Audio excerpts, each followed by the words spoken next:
right, good afternoon. We appreciate all of you coming this afternoon. Obviously, with the impending storm, we wanted to make sure that all of the public, press, and our businesses and citizens were aware of what was going on in Chatham County as we know it, and obviously things change hour by hour and minute by minute. It's something, anytime we have a storm or issues, the Board of Commissioners, all of our municipalities want to make sure that we keep everyone informed, but also make sure that we keep people safe. And that's what it's about. The one thing I would say first is just, this is the season for storms, is to make sure that you individually are prepared. It appears that we're in a better situation than we were even yesterday. Our prayers and thoughts go out right now as it's understanding, as a past and family in North Carolina. Obviously, our prayers with North Carolina and northern South Carolina and Virginia. So that's always, a concern. I know personally it is to me, and talking to my parents and all of my family on the Outer Banks.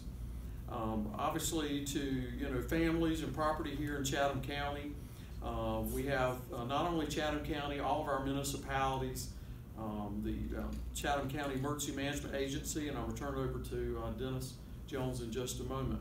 We had meetings the end of the week. We had meetings yesterday at the Botanical Gardens, all the command staff, from Sheriff's Office to mayors, the chairman, talking about what our plans are. You need to still consider always things can change. Looking at the information we have at the time, obviously the news is better for us. But at this time, what I'd like to do is turn it over to Dennis Jones, our SEMA director, and talk to you about recent updated information as it relates directly with Chatham County and our municipality. So, Dennis, if you would. Thank you, Mr. Smith.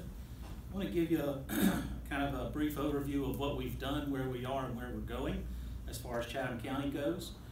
Right now, Hurricane Florence is a Category 4 storm. It's got 115 mile-an-hour winds. It's a very strong Category 4 storm. It is right now projected to affect the North Carolina coast. Over the past several advisories, Chatham County has been on either the edge of the advisory or just outside of the error cone, and which has been favorable for us. We started watching this storm on Friday. We went into operating condition 4 on Friday, and we started activating our EOC at that time. We activate our EOC during the daylight hours, and we were able to get in touch with a lot of our community partners throughout the weekend.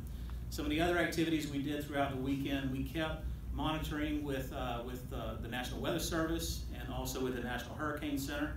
We kept our partners informed through conference calls and direct communications one-on-one, either in person or by phone. We've also reached out to our regional partners, not only in Georgia, but also in South Carolina. We've been in constant contact with the State Emergency Management Agency. We've been in constant contact with the National Weather Service, and I mentioned the National Hurricane Center. We've been actively distributing information throughout the weekend, multiple times throughout the day. We've had an active presence on social media, responding to questions through social media outlets. We've fielded a lot of phone calls, and as Mr. Smith mentioned, we've had 3 meetings with our command policy group. 1 was in person, 2 were by conference call. As of what we see right now with the 11 o'clock advisory, Chatham County is out of the error cone. It's actually it's actually 3 counties into South Carolina. So with every advisory, we see that it adjusts just a little bit more. As of right now, based on the 11 o'clock, we don't anticipate any significant issues from Hurricane Florence. Of course, that changes with every advisory. So the next one will come out at 5 p.m. We'll do those same analysis at that time. We'll do the same decision making at that time. And we'll convene the command policy group if we need to in order to give them the best information that we have at the time. All of our partners are ready to move to the next step if we're required to do that. We've taken a lot of effort over the weekend and today to make sure all of our partners have all their resources in place, they have all their preparedness efforts finalized, and they're ready to move to the next level if we need to do that. We are continuing to disseminate information. Our EOC will continue to be activated during the daylight hours. We'll continue to monitor it from remote locations at night. We'll continue sending out press releases and other information to the media and also the general public. We're disseminating information through our SEMA Alert email group. It's a new text messaging feature that we have. It also sends to emails, so we're utilizing that. Our message right now is to be prepared. If you don't already have a disaster kit, we encourage you to go find a checklist in order to build one, put it together. You've got it if this storm happens to come this way. If it doesn't come this way, then you've got an emergency kit that you can store away in a closet and it's available to you for the next time. We also encourage all families and businesses to have a communications plan. Know how you're going to get in touch with your employees, know how you're going to get in touch with your families if in the event that we do have a major emergency here. So go ahead and put those things together now. If you can do that, we'll be a much more resilient community. I do have a few statements from several partners they asked me to pass on. As far as the airport goes, the Executive Director, Greg Kelly from the airport will remain in operating condition 4. They also recommend that anyone with air travel plans in the affected area, South Carolina, North Carolina, to check with their airlines to verify flight times and schedules. From Tybee Island, he's offering a word of caution. They have a rip current statement that's in place, and anytime there's a strong rip current, they encourage people to stay out of the water until the storm passes. So he is encouraging all residents, if you do happen to visit Tybee, and those residents who are on Tybee, stay out of the water due to the strong rip currents. Chatham County Public Schools, as of the last advisory, there's no indication of a need to alter tomorrow's school schedule. The school system is a member of the Command Policy Group. They will continue to monitor the situation, and they'll advise staff, students, and also employees and parents of any changes in the school schedule. But as of right now, there's no alter to the school schedule for tomorrow. Okay. So again, our current activities is we will remain activated in the Emergency Operations Center. We'll continue to staff that during the daylight hours. We'll monitor the storm from remote locations. We'll continue to reach out to partners. We'll continue to keep the Command Policy Group engaged, make sure they have the latest and greatest information at any given time that the storm changes, and we will react accordingly. All partners are ready to go, and as a community, I think we are ready if we have to go to the next step. Okay? Okay, at this time, I'll take any questions unless you guys have any. Dennis, what does that mean that the airport is in OPCON 4? Does that change anything for flights? No, it doesn't. OPCON 4 is similar to our OPCON 4. They're in an advanced stage of readiness. They are actively monitoring the situation and ready to move to another stage if the county moves or if they see something that is affecting them specifically.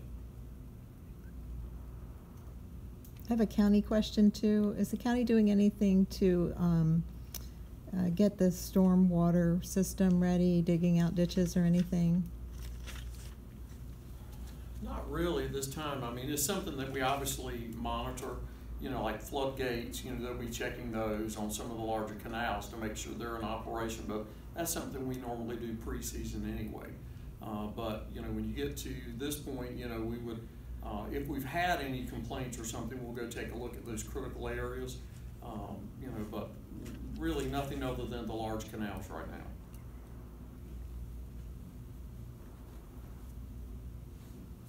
Any other questions? Dennis, if things keep tracking the way they are now, I mean, I know you said no significant impacts would be expected. Would people, do you think, notice at all that there was something going on here? Would we see anything, wind gusts, rain, any heavier than usual, that sort of thing? We do have the probability to get some wind here. With every advisory that comes out, there are percentages that are associated with that particular advisory. So we do still have some percentages of tropical storm force winds for Chatham County. They decrease, you know, as the advisories continue, they decrease. So there is still a chance, and obviously there's always a chance with rainfall, the precipitation associated with a tropical storm. As of right now, though, what we're looking at with the 11 o'clock advisory is maybe some strong tropical winds. I'm sorry, some strong winds, not quite tropical in force, and some heavy rainfall, but typical thunderstorm associated with a normal event that occurs in Chatham County on a regular basis. We do have a high tide cycle that's coming up over the week, and it's not associated with With Florence, it is a normal high tide cycle, so some people may see coastal flooding. We have been under a coastal flood advisory. Again, that's not associated with Florence. Florence may have some impact on that by increased wave height, and also it may exacerbate some flooding in some areas, but again, it's a normal sequence that happens for us on a regular tide cycle, and it's not really affiliated with that storm.